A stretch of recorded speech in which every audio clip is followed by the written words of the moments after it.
I'd like to call the September 25th, 2018 meeting of the Sacramento County Board of Supervisors to order. Madam Clerk, please take the roll. Yes, good morning. Supervisors Kennedy? Here. Frost? Here. Natoli? Here. Peters? Here. And you have a quorum. This meeting of the Sacramento County Board of Supervisors is cablecast live on Metro Cable 14, the local government affairs channel, on the Comcast, Consolidated Communications, and AT&T Uverse cable systems. The meeting is closed captioned and is webcast at sacmetrocable.tv. Today's meeting will be repeated Friday, September 28th at 6 p.m. on Channel 14. A DVD copy is available for checkout from any local library branch. Members of the audience wishing to address the board may fill out a speaker slip and hand it to staff. When the chair calls your name, please come to the podium. Also, please silence your electronic devices. Okay, thank you. Would everyone stand and join me in the Pledge of Allegiance? To the flag of the United States of America and to the republic for which it stands, one nation, under God, indivisible, with liberty and justice for all. Thank you. Please call your first item. Okay, for your consent matters, items 1 through 47. For item number 12, I do need a motion to continue that to October the 16th, dry period financing for Mission Oaks Recreation and Park Maintenance and Improvement District. Okay, I'll move that. Please vote. Unanimous vote with those members present. Item 14, you are adopting an ordinance. Adopt ordinance amending Chapter 4.6, Title 4, Section 4.6072 of the Sacramento County Code related to general business license fees for veterans. For item 18, I do need a motion to continue that to October 16th. Request for spending authority for Cemetery Advisory Commission's operational and project expenditures up to $5,000 per item. I'll move that item. Please vote. Unanimous vote with those members present. For item 19, I need a motion to continue this to October 16th. This is approve the Environmental Management Department Program Records Repository Retention and Destruction Policy. Chair will move. So moved. Foley's a second. Please vote. Unanimous vote with those members present. I also need a motion to continue item 28 to October 16th, approval of the First Amendment to Portofino Subdivision Improvement Agreement. Chair will move. Please vote. Unanimous vote with those members present. For item 30, you're adopting an ordinance repealing and reenacting county fire codes contained in Code Chapter 17.4. You waived reading on this on September the 11th. For item 31, you are also adopting an urgency ordinance amending Chapter 7 of the Sacramento County Zoning Code relating to defining the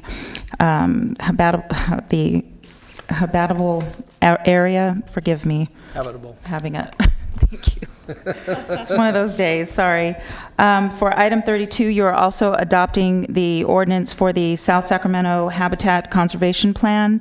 You're adopting the Aquatic Protection Ordinance, adding Chapter 16.135, Section 16.13510 through 16.135.110 to Title 16 of the Sacramento County Code, and adopt the Fee Ordinance, adding Chapter 22.45, Sections 22.4510 through 22.45.102 to Title 22 of the Sacramento County Code. You had waived reading on this on September the 11th.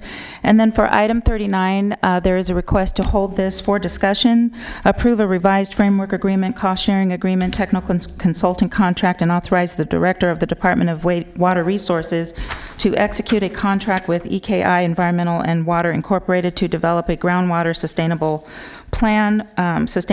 plan for the Consumnes groundwater subbasin. And that concludes my notes. We're on 39. We're going to hold it just for a half hour or so. Is that right? Yes. Done? Yeah. Okay. Yes. That concludes my notes. Okay. Any board members have any comments? Mr. Natoli? Thank you, Madam Chair. If you could call just Clear the to... screen. Thank you. Oh, and note, item 32, you read into the record the ordinances as it relates to the South Sacramento Habitat Conservation Plan. I did just want to ask a question. I know my briefing with the county executive yesterday, I believe there's been already a meeting called for the Joint Powers Authority Board for sometime next month, latter part of next month. And I wanted to be sure, because embedded in the resolutions that the board is set to adopt is the framework for representation at the Joint Powers Authority level, which would include 4 supervisors, and the implementing committee, which, based upon the actions we took and will take today, will broaden and reconstitute that entity. And so, yeah, but I don't know if you have any suggestions about that, because I think it needs to be really clear as to how we can pursue that. We made appointments to this body last spring, and it included 3 supervisors. We're now going to be looking to add a 4th, but that needs to be acted upon, obviously, by the partners in the JPA. So any comments you might have about this today, it's certainly relevant to the governance long-term for the habitat conservation program. One of the discussions we want to have with all the parties is that before having a JPA meeting, there are some governance issues we need to talk about. So our planning director is going to be reaching out to Galt and to Rancho Cordova to have the meetings and see if we can resolve the issue prior to having a JPA meeting. Okay. And if we cannot, then we'll continue the JPA meeting. So initially with the JPA as it's currently constructed, because of the previous appointments, then 3 of us would be in attendance. Obviously, it may take additional formal action, but will, but this board as well as the other bodies to amend at least what the proposal was long before we adopted the Habitat Conservation Plan. And I don't think the other entities have adopted it yet, because they're following us as well. They have not, so we need to work through some procedural issues. Okay, so will you be in contact then with the city manager? I did plan directors, but I think it's important because it may rise to the level of the city management, certainly in Rancho, but maybe in Galt as well. So it may need your attention. Okay, we could do that. Okay, good, thanks. Okay, and then if I could just, the next item, item 33, if I could have you call that, and I wanted to offer some comments if I could. Item 33, authorize the execution of an agreement for exchange of real property, a grant deed, a certificate of acceptance, a land use agreement, a park caretaker occupancy agreement, and an agricultural lease agreement related to the exchange of county-owned property located at 8800 and 8812 Elk Grove Boulevard in the city of Elk Grove. The exchange, though, is for the Dillard Ranch property, right? With the Dillard Ranch property located at 9857 Dillard Road in Wilton, owned by the Elk Grove Community Services District Public Facilities Acquisition Corporation. Good, thanks. Okay. If I could just take just a moment, Madam Chair. I wanted to note a couple of items, but also express thanks to certainly to my colleagues, but to the county staff. I know that Rob Leonard and Stephanie Percival from the County Council's office, along with a number of other folks, former Parks Director or Jeff Leatherman, have worked with the Casuma's Community Services District now for a better part of 3 years on this exchange agreement, and it certainly has been a long but a productive piece of work. And I did want to note as well that what we have before us today doesn't have the final agreement, that we're going to be delegating authority to do that based upon, I think, some continued discussions between councils for the both the county and the district. But I think certainly that this is a wise exchange of interest in property, and for the long term, certainly for the property that the county has held for now some 30 plus years on the Elk Grove Boulevard site for the Dillard Ranch property. I did want to note, and I don't know whether we were able to get any information, Mr. Leonard or County Council, that I understood in a conversation over the weekend with some of the folks in the Wilton area who are obviously very interested in this exchange and what it brings to the community, that in the initial acquisition that there may have been via the acquisition from the Dillard or the Jackson family some endowment and or consideration that would have retained the rights to name the ranch in the name of a former family member. Did you were able to determine that? Yes, in conversations last evening with the general manager for the CSD did confirm that there is a language that you reference in the original transaction documents, and that will be taken into consideration as we finalize these documents if the board approves this. So that'll be memorialized. It will be either Walter or Walt Dillard Ranch is the name as I understood it. I don't know if that's the correct. You know, were you able to verify that? I don't. There was specific mention of naming, and I believe it was Walter. And I'm sorry, I forgot the be it his wife's or Okay. name for the Okay. ranch, and then the potential naming for a fire station, which is no longer being contemplated by Right. the CSD, Right. and so that would fall out. Okay, good. But that would be a part of the exchange agreement then? That'll be embedded in the documents, the memorialized that come over to the county? It's not documented as presented today, but Yeah. we could, with board But it will direction, be. we I could wanted to certainly be- take that into consideration. I'm Yeah. looking at county council. I think it's important to do that. The Dillard family, early settlers in the community out there. And then with that, I just wanted to note a couple of other items, if I could. That there has been expressed interest, and there may even be folks in the audience today that are certainly interested in the item. Some from the agricultural community. I know there's several farmers or ranchers in the Wilton community who are very interested in certainly being responsive to an issuance of the county of an RFP that would allow for grazing on portion of the ranch, or those pastures have dried up this past summer. So again, that requires obviously us to consummate the deal, but I know they're following that with interest. We have, at least 3 inquiries of folks, and so I want to be sure we disseminate that information, and it may allow us to begin to recover some of the revenue, or at least offset some of the costs over time, and I know it's part of the agreement. And lastly, I would just note too that last year we anticipated this transaction would occur. And I know that from District 5 community monies that are budgeted for each of the 5 districts each year, that there was $30,000 set aside from community monies that's available to assist with, if there are some items that need to be attended to once the exchange is consummated. I know, Mr. Leonard, you're familiar with that. I don't know if Mr. Vaughn was aware of that, but those monies were set aside to assist the county. So there was no, again, a commitment to my colleagues some time ago that we wouldn't have additional county costs related to this transaction. So I wanted to be clear about that. And lastly, I would just note that I know that the Wilton History Group, some of their representatives spoke to me as recently as Saturday, and they're very interested in the potential to, at least on some of the ranch activities there, maybe to be considered as a partner in the future. Obviously, there are some things that need to happen here yet as it relates to maybe a master plan or some other context, but they're very interested. They've noted what's been done both at Dry Creek Ranch, but certainly McFarland Ranch, working with history groups in both of those communities in Sacramento County. So I did want to note that. So anyway, my thanks to all those that worked on this, and sorry for the long conversation this morning, but I wanted to at least recognize those folks that worked on it and hit a couple of details that'll be in the exchange agreement, but certainly aren't noted here today. Thank you. Ms. Frost, anything? Okay. I'd like the record to note that I'm recusing myself from item 32, potential conflict of interest. Okay, we do have a request to speak on item 28, Matt Eland. I don't know if you heard that we're continuing that. You can speak anyway, but just want to make sure you're aware. Thank you, Chair Peters. Matt Elam, Pacific Housing. We're the owner-developer of Portofino subdivision, and that's kind of why I wanted to request to speak. I wasn't made aware from staff that it would be continued, and just trying to get some clarity as to the reason for the continuance. I believe it's to do with some exhibits in the staff report and the lot numbers. Okay. And it was continued to what day? October 16th. October 16th?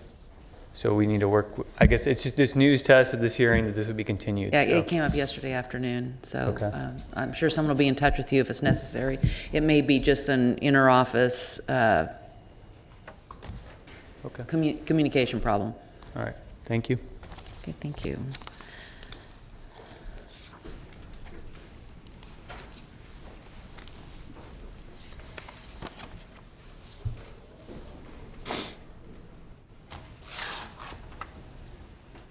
Okay, it looks like we have another speaker on the consent. Ashley Zambrano on item 33. Hi, good morning. My name is Ashley Zambrano. I'm here on behalf of the Cosumnes Community Services District. I just wanted to, on behalf of the district, thank county staff as well as Supervisor Natoli for all of the hard work and assistance on this matter. The district certainly believes that this is a beneficial exchange for both entities, and we really look forward to completing the transfer. Thank you very much. Thank you. Thanks, Ashley, and thanks, Maureen. Maureen called the office this morning, said she couldn't be here, so thank Yes. you and your board for your work. Thanks. Thank you. Okay, I think it's everything on consent, certainly the speaker forms that I have relating to consent. Okay, so we'll need a motion for the balance of the consent matters with the note of item 12, 18, 19, 28 being continued, item 32, there's a recusal, and then item 39 we're holding. Okay. Okay, so moved. A motion and a second, please vote. Unanimous vote with those members present. And item 48 is the presentation of service award for 25 years of service for Raymond Lazada. Okay, I'm not sure who's coming forward on that. Chief Seal.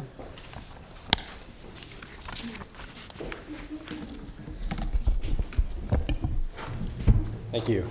Good morning, Lee Seal, Chief Probation Officer. It's my pleasure to be here this morning with so many representatives from the Sacramento County Probation Department to honor and thank Supervising Probation Officer Ray Lazada. I'll invite Ray to come down. Where'd you go? Come on down, Ray. I'm sure he'll take the opportunity just to say a couple of words. Ray began with us in 93. He was promoted to Deputy Probation Officer 5 years later in 95, became a Senior DPO in 2012, and in 2015 became a Supervising Probation Officer. He has had a transformative impact on our department in a number of areas. I want to just identify two, but I really could go on and on. His work inside our juvenile hall has been essential. As you know, we pulled ourselves out of litigation well over a decade ago, and a big part of that was people like Ray working hard inside juvenile hall to help transform the culture, to do business a little bit differently, and really provide a model for staff to how we engage with kids, how we interact, our mindset and professionalism. Ray, we are where we are today because of Ray, and I want to thank him for that and acknowledge that. The second area where he has really had a lasting impact is in his work with gangs. Ray is an expert in the area of gangs. He testifies as a subject matter expert. He is the go-to person with the DA's office and other local law enforcement when they need someone to testify or provide some expertise. He does trainings all over the region and is called upon frequently to share his knowledge and experience.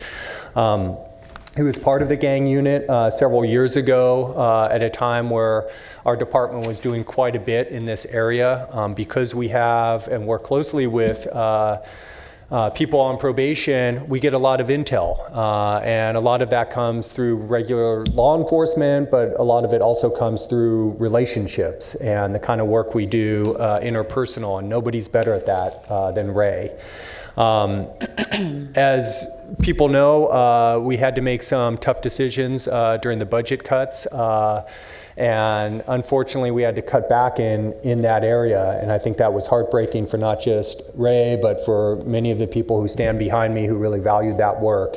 And I think it's a fitting tribute to Ray and his legacy that today, thanks to investments from the Board of Supervisors and the support of the County Executive's Office, that gang unit is back up and running, and there's a lot of great people doing the kind of work following in your footsteps.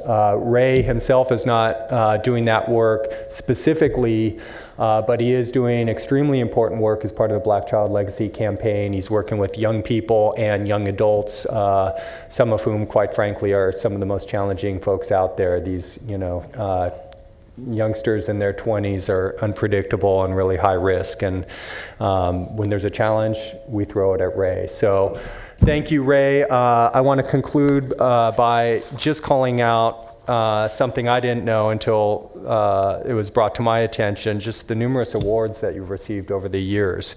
2012, Adult Field Officer of the Year. 2013, Dr. Martin Luther King Day of Peace Award. 2013, Center for African Peace and Conflict Resolution Peace Service Award from Sacramento State University.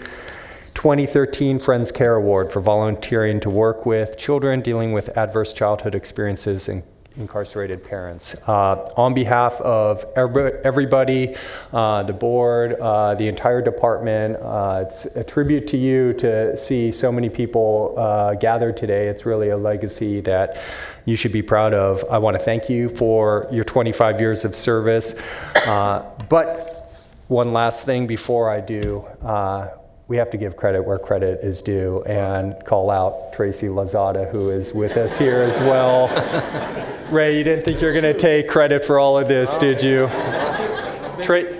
Yeah, Tracy Lozada is right here. She's also supervising probation officer in our department, and the two of them, you just couldn't ask for better employees. So on behalf of the department, thank you, Ray, and it's my pleasure to present to you the certificate for 25 years of service. Thank you, sir.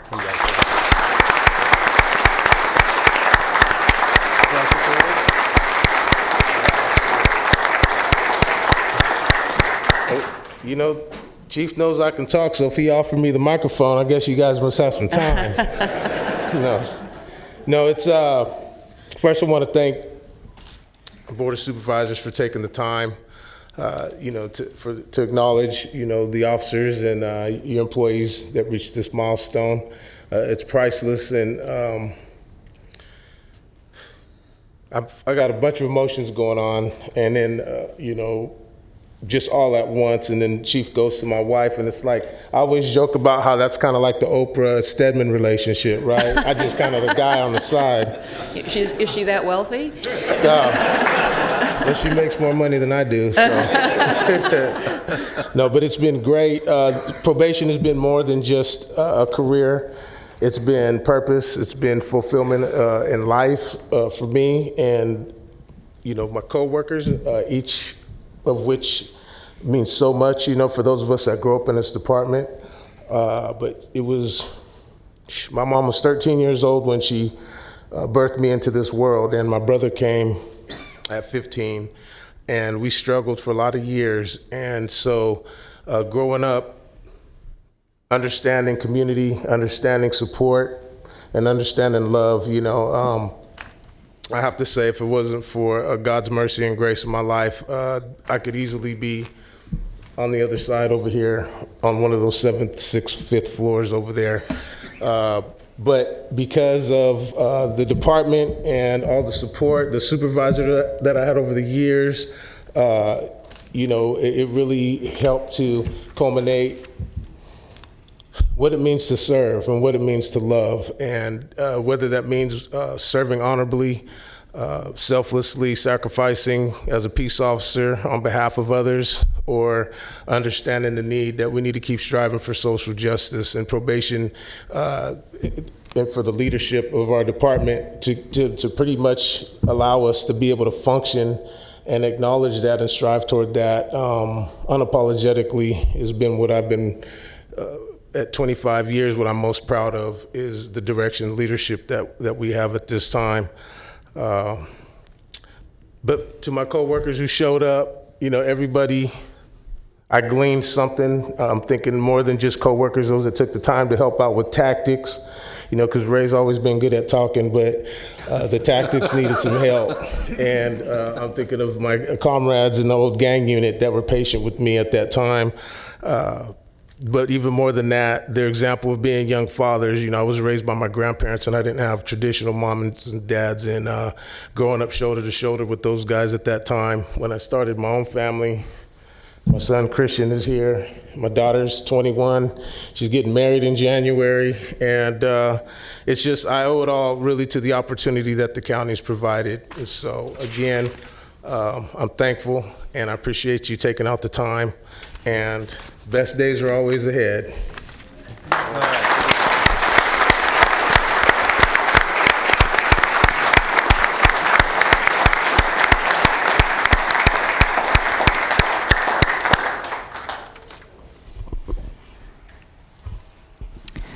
Item 49, presentation of resolution proclaiming September 2018 as Prostate Awareness Month.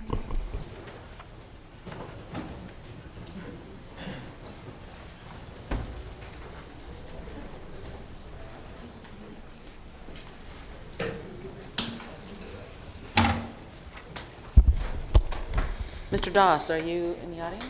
There we go. Come on down. I have no idea where it. Just looking for separate buttons. Okay. There we go. Good morning. We're here today to present a resolution on Prostate Cancer Awareness Month.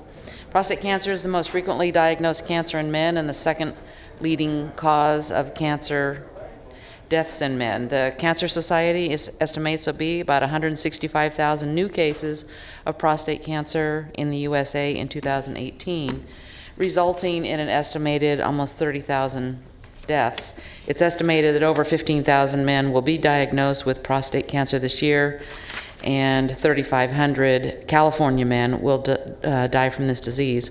The 5-year survival rate approaches 100% when prostate cancer is diagnosed and treated early, but drops to 30% when it spreads to other parts of the body. The American Cancer Society recommends that men should have an opportunity to make an informed decision about whether to be tested for prostate cancer. So, on behalf of the Board of Supervisors, we recognize September 2018 as Prostate Cancer Awareness Month, and commends the American Cancer Society for recommending men be tested for early detection. So I have this resolution for you, and Okay. would you like to say a few words? If I may. Sure.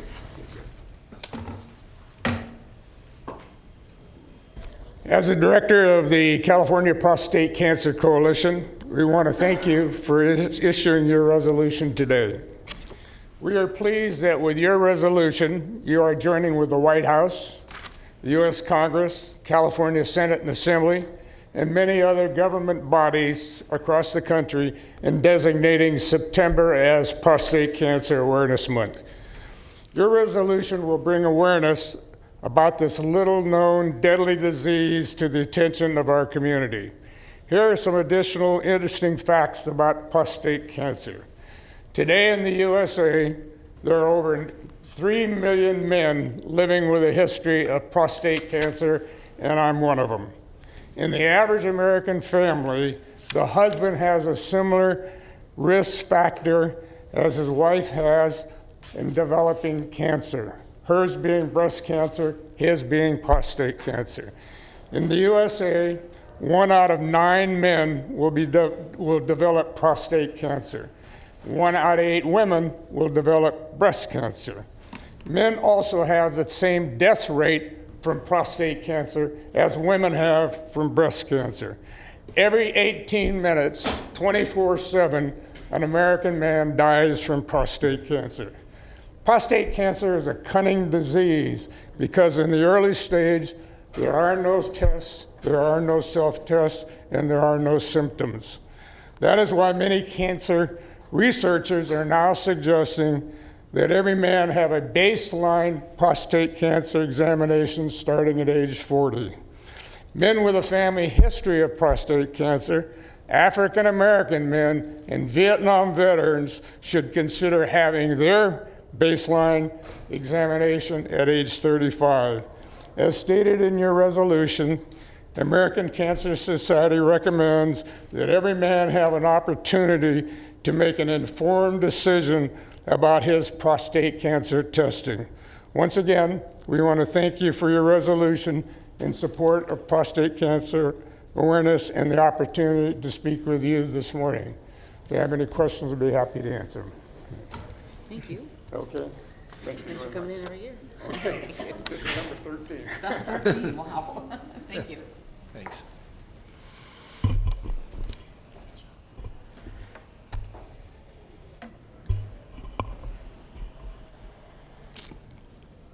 Item 50 is the presentation of resolution honoring Jim Boy's Tacos on Sacramento Jim Boy's Tacos Day. Ms. Frost? And I'd like to invite the Jim Boy's Tacos family, and Karen Freeman is here today, I think, to join me at the podium. Karen is the daughter of the founder of Jim Boy's Tacos. My brother Scott. Oh, and Scott. Okay, great.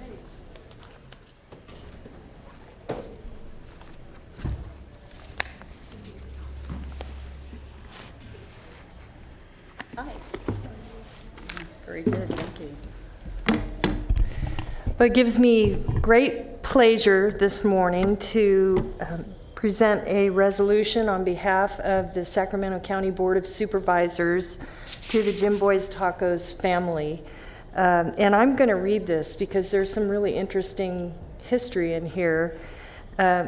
Whereas Jim Boy's Tacos is one of Sacramento's most iconic restaurant brands, founded in 1954 when it debuted as a small trailer on Kings Beach in Lake Tahoe, California. Whereas Jim Boy's Tacos was founded by Jim Boy Knutson, where he used his recipe for his signature original American beef taco encased inside a grilled stone ground tortilla dusted with liberal coating of grated Parmesan cheese. And we all love those. Whereas after a few years, Jim Boy's Tacos moved into a small building in North Tahoe Boulevard, and celebrities performing at the famous Calneva Lodge in Tahoe began making trips to the storefront. And in 1969, Jim Boy Knutson decided to franchise Jim Boy's Tacos in the Sacramento area, and now has since grown to over 40 locations throughout the California and Nevada.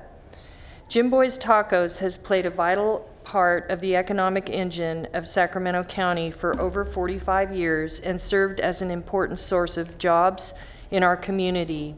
Jim Boy's Tacos will celebrate its 65th anniversary in 2019 with a year-long schedule of festivities. And whereas Jim Boy's Tacos' core purpose is to make a positive impact in people's lives in serving tacos that people love and crave, and regularly serves nearly 7 million tacos a year, which equates to 13 tacos every minute. Whereas Jim Boy's Tacos continues to bring happiness to all who visit its cherished restaurant while serving over 15,000 guests daily.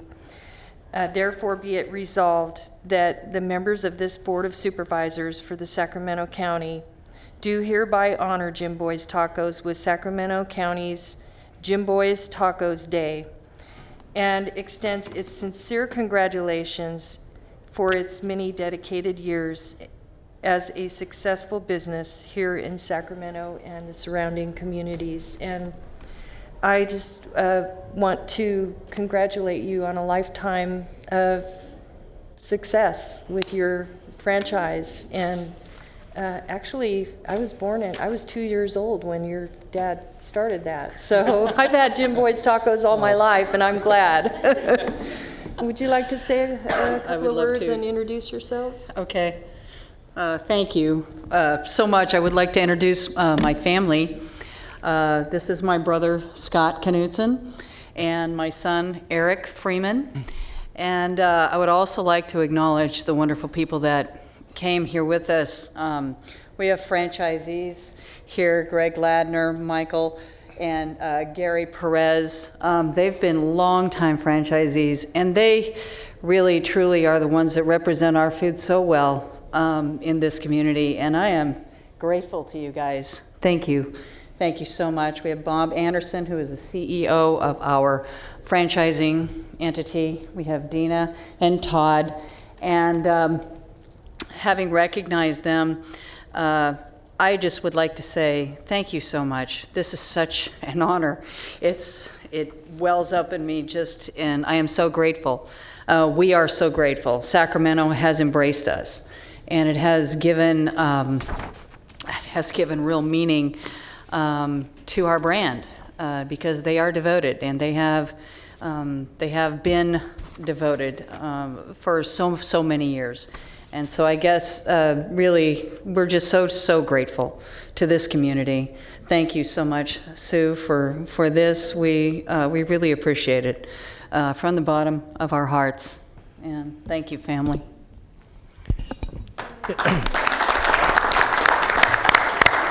I started working in the stores when I was about 10, which probably violated most child labor laws. But the statute of limitations gone on that, right? Yeah, so I've retired and handed it over to my sister. I was president for many years. And she has done a great job of developing the brand and really setting the stage for us to grow, I feel, nationwide at this point. But it all started here in Sacramento, and we will forever be a Sacramento-based company. And thank you very much for this honor. I have a question for you. With the last name of Knudsen. Hey, this is America.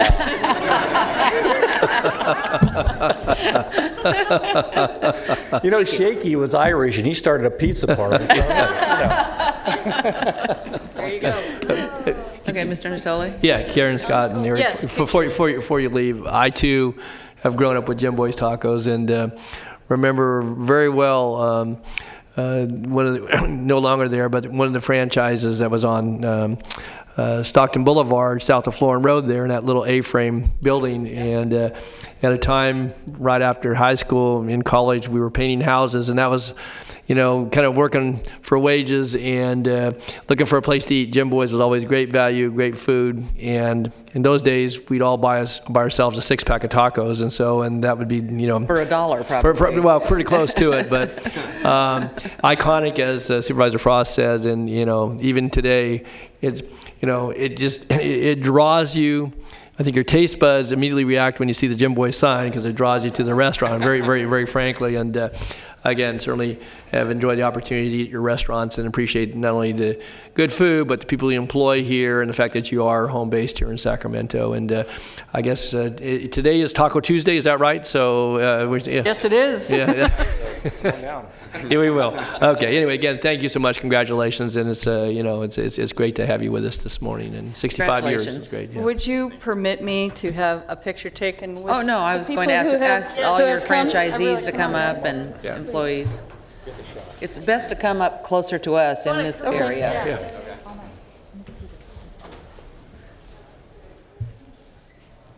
Do you want us to get you in the background, or?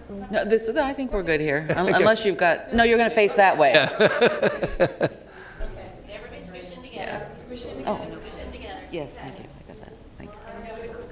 I didn't mean to. Oh, Is everybody you're supposed to be here? in front. There you go. Yeah. 1, 2, 3. One more. 1, 2, 3. Thanks. Great. Congratulations to all of you. Thanks a lot.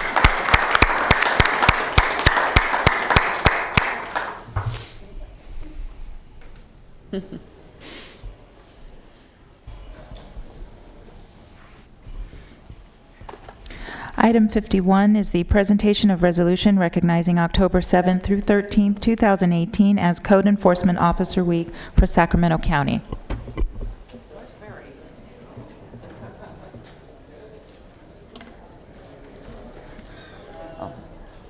Thank you.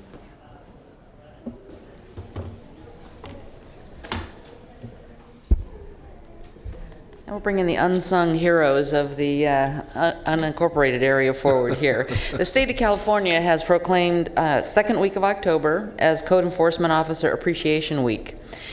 Code enforcement officers ensure the safety, health, and welfare of the citizens of Sacramento County through the enforcement of various issues of building, zoning, housing, animal control, environmental health, and life safety. I don't know of any other department that handles so many issues, unless maybe it's the lawyers. Code enforcement officers have challenging and demanding roles and often do not receive the recognition they surely deserve for the job they do in improving quality of life for the residents and businesses of our local communities.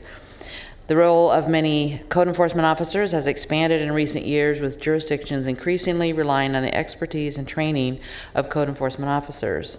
Those officers are dedicated, highly qualified, highly trained professionals who share the goals of preventing neighborhood deterioration, enhancing communities, ensuring safety, and preserving property values through knowledge, training, and application of housing, zoning, and nuisance laws. So the Board of Supervisors would like to recognize and honor the code enforcement officers that serve our community and acknowledge their role in leading the way to improve quality of life within our community. And I think all of us who have unincorporated areas really rely on code enforcement to do a real variety of tasks. And I know it really has expanded over the past few years, and we really do appreciate all those things. We didn't mention community cleanup, and that's also an important element. So we thank you for the work you do, and I have a resolution for you. And would you like to speak for a moment? Sure. Okay. First of all, and most importantly, I'd like to thank the Board of Supervisors and our county exec for all their support.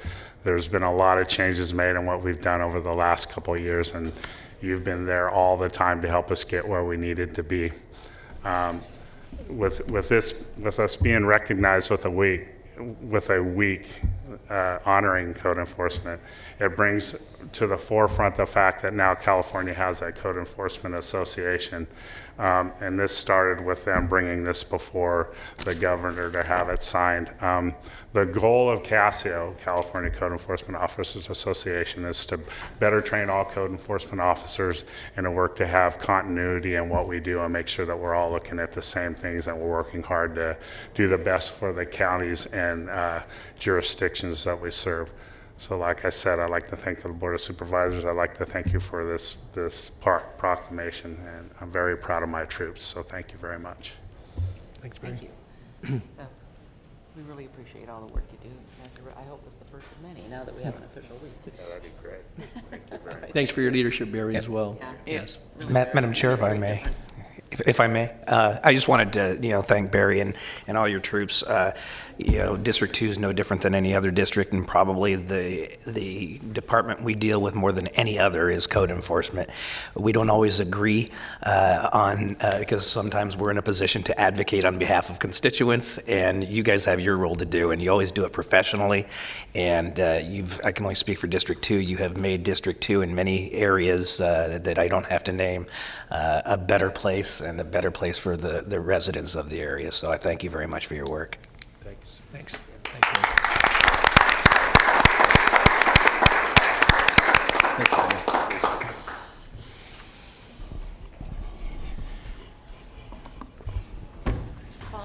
Item 52 is the presentation proclaiming October 2018 as Sacramento County Employee Giving Campaign Month.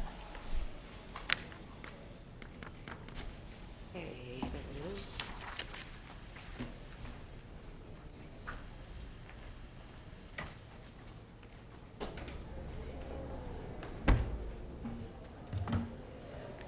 Okay, Troy Givens, want to come forward on this item? So each year, Sacramento County joins with communities throughout California in supporting Employee Giving Campaign Month, which results in a consolidated charitable campaign benefiting numerous organizations and causes in our community. And a wide variety of organizations are represented in the 5 federations which make up the Sacramento County Employee Giving Campaign. And because of their efforts, our neighborhoods, communities, nation, and world will be a better place. Pretty big world, huh? In keeping with this year's campaign theme, which is Sacramento County Cares, employees will lend their support in planning numerous departmental fundraising activities throughout the county and organizing or participating in the annual 5K run walk on October 3rd and the annual golf tournament on October 18th. So the Board of Supervisors does hereby proclaim the month of October 2018 as the Sacramento County Employee Giving Campaign Month in Sacramento County, and encourage Sacramento County employees to consider participating in the Employee Giving Campaign Month by attending organized activities throughout the next several weeks and lending their support to this annual charitable giving program. So, Troy? Thank you. Thank you, Supervisor Peters, members of the board. It's my honor to be the chairman this year for the Employee Giving Campaign. I stand here as the chair, but as everybody knows, in an event like this or a month like this where we're trying to raise funds for very deserving causes, there's a huge team that's involved. There's over a dozen people that are working on this, and we'll probably acknowledge those people when we come back to tell you how much money we've raised in the next couple of months. But last year, you may remember that there was a goal of $300,000. We were able to surpass that. This year, our goal is $350,000. As Supervisor Peters mentioned, we have 2 signature events. We've already surpassed our goal on the 5K run walk. We're hoping to perhaps next year establish 2 dates where we can have runners and we can have walkers. So walkers like myself won't be in the way of all the runners that are scooting up and down the trail. But we've already raised over $24,000 on the 5K run walk, so we're off to a very good start. We have 5 federations, as was mentioned. They reach locally, they reach nationally, and they reach internationally. So it represents hundreds of charities that do very high quality work. And it struck me as I was here earlier listening about the remarks with Probation Officer Lozada about the number of county employees that are involved in this campaign, the number of people that I think are here working for the county on behalf of our communities and wanting to make this a better place. And this campaign is just an extension of that. It is people that I think it's within our DNA, within our ethos to want to help our communities. And this campaign is really right in alignment with that. So I want to thank the Board of Supervisors for your leadership on this. I'd like to thank the county employees who participate. I'd like to thank the team that's been involved. And we look forward to a very successful campaign. Thank you. Thanks, John. Yes, and we do have, as you noticed, there is a bake sale right outside in the lobby, so buy early, buy often, and thank you.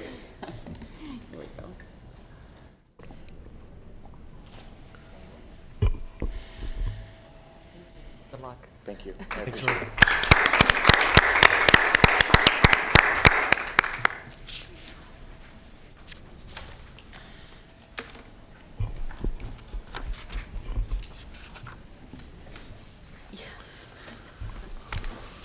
Okay. So,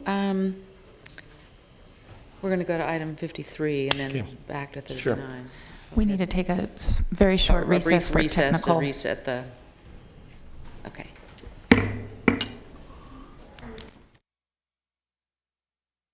The Sacramento County Tobacco Securitization Corporation to order. Yes, you are acting as the Tobacco Securitization Corporation. Item 53, approval of previous meeting minutes, adopt fiscal year 2018-19 budget, presentation of fiscal year 2017-18 audited financial report, and the appointment of the independent director. Good morning. Kristen Yates, County Debt Officer. So every year on the first Tuesday of October, the Tobacco Securitization Authority of Northern California and the Tobacco Corporation Board convene to meet the annual meeting requirements. Since the board did not have a normal meeting scheduled for the first Tuesday in October, we're meeting today on September 25th. The Tobacco Authority met this morning, and this item will meet the annual requirement for the Tobacco Corporation. So our first order of business this morning is a recommendation to appoint Betty Williams to the vacant Tobacco Corporation Independent Director position. Ms. Williams was interviewed and meets the criteria included in the Articles of Incorporation, and based on her background and experience, it is recommended that she be appointed to the vacant position. I'd like to introduce Betty Williams to you. Welcome. Do we need to vote on it, or? Yes, you'll vote on this, and then Ms. Williams will join you, and then you guys have, I believe, 2 to 3 more recommendations that you'll need to approve. Okay. So you'll let me know when we need to do Yes. that? Okay, thank you. Would you like to say something, Betty? Certainly. Well, thank you for, I was asked to participate in this open spot, and I have served on a variety of boards and commissions for you over the last 15 years, I think. And I'm a tax attorney in Sacramento. I'm well-versed in budget and finance, and I'm pleased to serve in the capacity as the independent director. Well, we're glad to have you. Thank you. Yeah, the seat's been cold for quite a while, so it's been vacant for quite a while. I Welcome. don't know if I had a lot of competition. I hope you put aside a lot of time for it. I was told 7 minutes a year. We'll need I'd like to have an opportunity to serve the community in any way I can. Yeah, so. great. Okay. Madam Chair, you'll need to ask for someone to call a motion to Could I have a approve the motion appointment. to approve? Second. Please vote. And now you're official. and Unanimous vote with those members present. Please join us. Thank you very much. So the annual report, excuse me, sorry.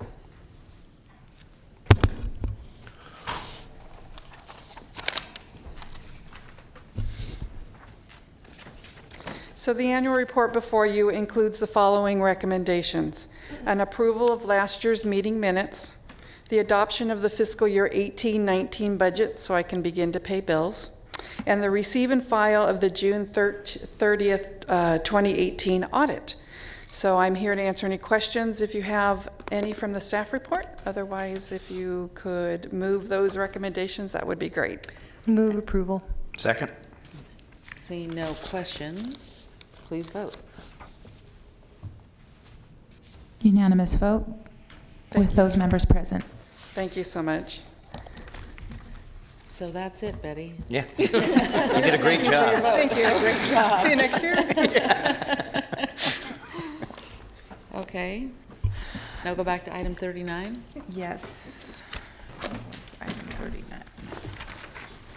Item 39, approve a revised framework agreement, cost-sharing agreement, technical consultant contract, and authorize the Director of the Department of Water Resources to execute a contract with EKI Environment and Water Incorporated to develop a groundwater sustainability plan for the Consumnes groundwater subbasin. Okay, and I do have one speaker for this item. If anyone else is here to speak on it, please fill out your speaker sheet and bring it to the clerk.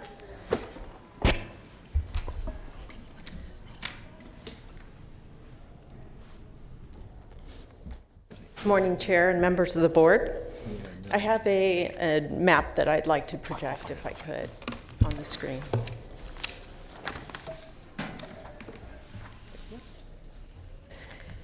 As you know, Water Resources staff has been working to comply with the Sustainable Groundwater Management Act in all 4 of the Sacramento County's groundwater basins.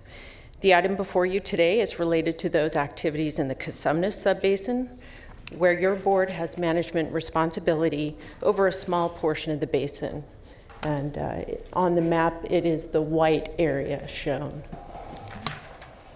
Today, we're asking you to take 3 actions relative to management efforts in the Consumnes Basin. Acting as groundwater sustainability agency for the portion of the Consumnes subbasin managed by Sacramento County, we're asking your board to approve the updated framework agreement, which outlines how the Consumnes subbasin working group makes decisions on moving forward through phase 2 of development of the groundwater sustainability plan, and approve the cost share agreement for the Consumnes working group, which details how costs to develop the GSP will be apportioned. Additionally, Water Resources is the administering entity for the development of the GSP for the Consumnes, and we're asking for the board authority to enter into a contract with EKI Environment and Water. EKI was selected by the Consumnes working group to develop the GSP. There are 6 other GSAs in the Consumnes subbasin, and each of the governing entities has approved the actions before you today. As we've discussed before, we have until 2022 to develop a GSP for this basin, so it's important to move these items forward so we can begin work. Happy to answer any questions you might have. Mr. Antoli? Yeah, thank you, Madam Chair. Thanks, Carrie, for the presentation this morning, and I appreciate the department not only putting forward the graphic this morning, but I think the work that's gone into this, obviously work on part of a whole lot of folks to bring it to this point. And I felt it was important to, in addition, obviously, some requests to address this, but to have just a brief presentation to our board, because this work is going to entail the expenditure of close to $2 million, if not more, probably over time, but also the dedication and efforts of several different entities, which are all portrayed there on the map you have on the screen. But I think just getting to this juncture has been a tremendous amount of work. I know, and certainly you and Linda Dorn and Michael Peterson and others on behalf of the county, but also certainly recognizing the elected boards and the represented agencies' dedication of time and money, because as noted in the information before us today, there is a cost share contribution that goes along with this over the course of the 4-year period that's anticipated here. And I think we'll probably find that January of 2022 comes around pretty quickly as we get into this effort. I did want to note that 2 things in particular.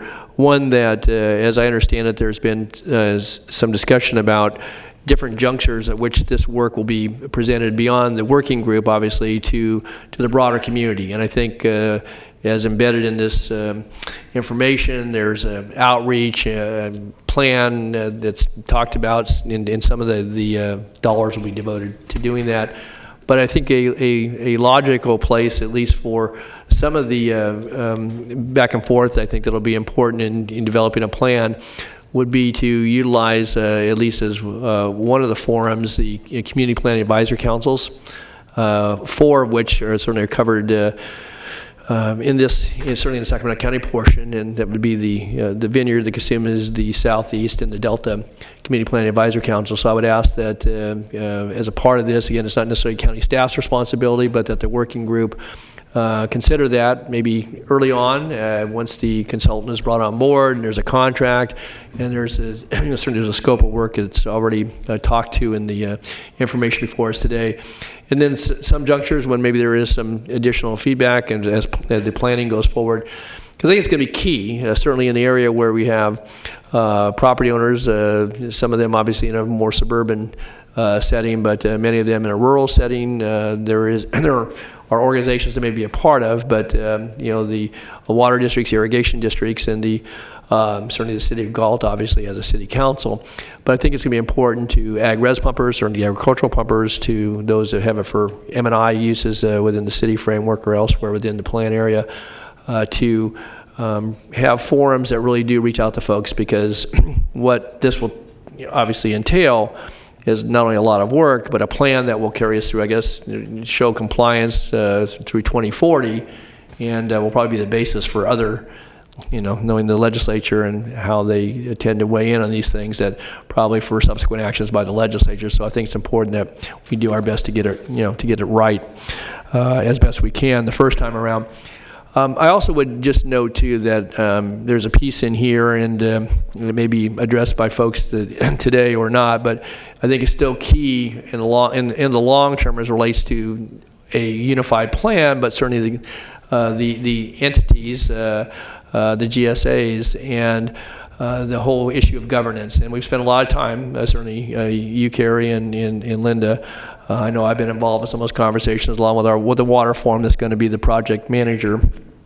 But I think the governance piece still looms out there, and obviously there are a number of things that still will impact that. But I want to note that it's shown to be the phase 3. Obviously, the working group may get to that sooner rather than later, but I think that'll be key, obviously, to the long-term implementation and associated costs and any actions that would be, subsequent to the development and obviously approval of a plan. But I know the working group obviously will be constituted of the entities, and we're one of those, and certainly are bringing dollars to the table, and that's important. I certainly thank our staff for that consideration. It helps offset for some of the smaller districts some of the costs of putting together this plan, which are sizable. Lastly, I would just note that we received correspondence this morning for council from a member of the Slough House Resource Conservation District Board, which took an action to approve the framework and the cost share allocation. But there are some questions of a legal nature to raise, so I don't know if you've seen that yet, Robin, but if we could make sure you get a copy of that through the clerk's office, take a look at that, and it may be important to note there may or may not be new issues raised there, but it relates to governance and to representation as the working group and this effort goes forward. So with that, I want to thank all the folks who have been a party to this. I know I've been at some meetings where we've had all the parties present talking about governance and plans and so forth, and it brings about a lively conversation, but people are very engaged, and I think are taking this matter seriously, and it's important for the long-term sustainability not only of groundwater, but I think for long-term prosperity and viability of the use of lands and private property as well as public properties. And so this effort would be one I would hope that this board would also get at different junctures reports back on the status and the nature of some of the conversations and the work that the consultant's doing. So that's the comments I had. Thanks. I don't have any other questions from board members, but we do have a speaker. Thank you. And Jean, I cannot read your handwriting, but you're from the Amador County Groundwater Management Authority. So sorry, I can't say your last name. Madam Chair, Board of Supervisors, Jean Mancebo, Amador Water Agency, also Executive Director of the Amador County Groundwater Management Authority. Okay. Here in support of the agreements, the framework agreement, as well as cost share agreements, and then also moving forward with authorization to enter into a contract with the consultant to move this project forward. What was on the screen, we were the green portion of one of the GSAs, and again, as one of the 6 members supporting We'd like to move it forward. This is, as it's been mentioned by Supervisor Natali, this is time sensitive that we get this underway and moving forward. Our board has fully reviewed the agreements, strongly in support, as well as our legal counsel, which has also reviewed the issues over governance and support as written. Thank you very much. Happy to answer any questions. Thank you. I don't have any questions for you. Thanks, so Gene. thank you for coming today. Great. Thank you. If there are no further questions, use a motion. Okay, I would move approval of the staff recommendation as outlined. Please vote. Unanimous vote with those members present. Okay, then I'd like to go to board nominations. Yes, that would be item 57.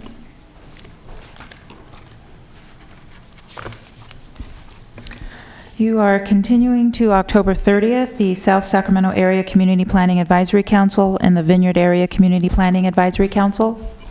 And for your matters today, the Adult and Aging Commission, Please continue to October 16th. Children's Coalition, Nominate Robin Pease for the Mental Health Interest Area seat and the remainder to October 30th. Disability Advisory Commission, Please continue to October 16th. In-Home Supportive Services Advisory Committee, Please continue to October 16th. Local Child Care Planning and Development Council, Nominate to reappoint Sadie Guddins to the Public Agency seat and continue the remainder to November 6th. Mission Oaks Recreation and Park District, Please continue October 30th. and then we have the Sacramento County Bicycle Advisory Committee. Chiefs recommend Andrea Strallo and Thomas Casera to the committee and continue the remainder to October 16th. Sacramento County Youth Commission, Supervisor Cerna is gone, but asks that we reappoint Eleanor Love to the District 1 seat. okay. Supervisor Kennedy Continue to October 30th. and Supervisor Peters, Continue to October 30th. Supervisor Frost, I was told I didn't have any, so continue to October 30th. you're okay with that? Okay. And Supervisor Natoli. Nominate incumbent Andrea Lee. Okay. And now we have the Veterans Advisory Commission, Supervisor Natoli. I'm going to close the nomination period if it hasn't already been done and continue to October 16th. I'll be prepared to make a nomination that day. Okay. That concludes your nominations. Okay, I have one off-agenda speaker, if they're still here. Angel Barajas.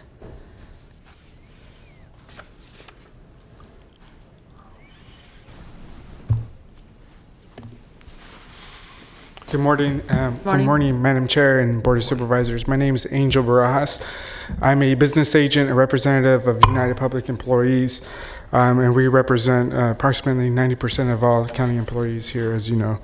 I'm here before you today because specifically over a labor dispute that we try to work out with your labor relations team, and unfortunately we haven't been able to work that out. As a Board of Supervisors, you have the ability to direct staff in which way you can, and we are requesting that an immediate cease and desist occur on the airport operating dispatchers at the airport not do EMD, which is emergency medical dispatching. And the reason why at this point in time is that because we were, as a labor group and labor relations, negotiating the impacts, but as soon as we negotiated the impacts and we came in with a compensation proposal, the county withdrew the study, the classification study that would have inserted the emergency medical dispatching requirement. So what the county essentially did is circumvented that process so they wouldn't have discussions and negotiations regarding compensating airport dispatchers from becoming being emergency medical dispatchers and getting paid appropriately. So in essence, what the Sacramento County is trying to do here is to be the only airport in the state of California that required that requires the AOD dispatchers to do EMD certified and make and receive 911 calls. Yet we only get paid at the top step $57,000 in comparison to all the other jurisdictions of the airports, they're averaging over $85,000 to $90,000. So we see a huge disparity. We're asking that the Board of Supervisors go back and have your labor relations team go back to the table, negotiate properly, so that way United Public employees, our employees, can be compensated fairly and we can continue the meet and confer process. Thank you. Thank you. Mr. Tully? Yeah, just a question. So is this part of the 005 or 008 unit? It's 005. 005. So And it's impacting about 15 to 20 of our airport dispatchers. Okay, and if I just could, Angel, so this is a very recent occurrence?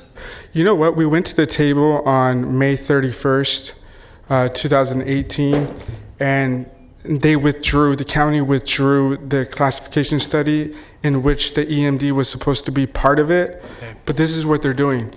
They're saying it's not going to be in your class specs, but we're still going to require you to do that. Okay. So our employees on paper are going to be required, and if they're not properly trained or they make a mistake, they can be disciplined, yet it's not part of their job requirement. Okay.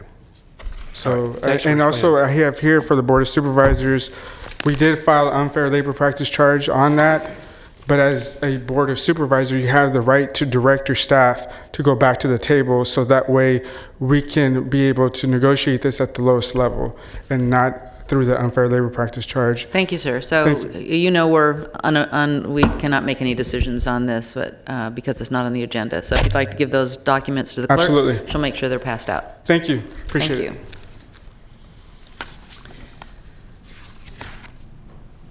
So, Madam Clerk, any other business before us? I have no other business matters besides your county exec comments and your Board of Supervisor comments. You do have a closed session. The clerk will continue your afternoon items at 2 p.m. today. Okay. Mr. County Executive? No comments. No. Supervisors? No comments. No comments? Okay, so I think that covers it for today, and we will adjourn to closed session. The meeting of the Sacramento County Board of Supervisors is on Tuesday, September 25th, 2018 at 2 p.m. is back in session. The clerk of the board is continuing the following items as noted on the posted agenda as follows. Item 54, continuing to November 6, 2018 at 2 p.m. Resolutions adopting the consolidated planning application fee schedule and the parking lot shade tree replacement account fee. Item 55, continuing to November 6, 2018 at 2 p.m. It's an ordinance to amend the Sacramento County zoning code related to the Community Planning Advisory Council appeal fee waiver. Environmental determination is exempt. Item 56, we are continuing to October 16, 2018 at 2:45 p.m. This is the Spangler-Williamson Act contract rescission and new contract and open space easement execution. Request to rescind an existing William Act contract and simultaneously adopt a resolution and enter into a new Williamson Act contract and open space easement agreement to accommodate the conversion from rice production to managed marsh at Zero Power Inn Road in the Natomas community. The environmental determination is exempt. This concludes the clerk's comments for the afternoon session on behalf of the Board of Supervisors. The meeting is adjourned at 2:04 p.m.